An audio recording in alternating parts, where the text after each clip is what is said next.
पाप नाही केलं होतं, काहीच नाही केलं होतं. तिला पण तू का बरं मारलं? का भेटलंय करून? का भेटलंय? का भेटलंय?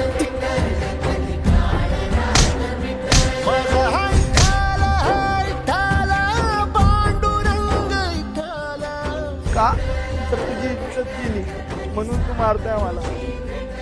तू मारली ती, आता तुझी इज्जत परत येणार आहे का? सुखाने संसार चांगला चालू होता आमचा, का बरं मारलं तू? काय भेटलं तुला हे करून? अरे तुझ्या तर हात जोड, सोड, सोड, सोड.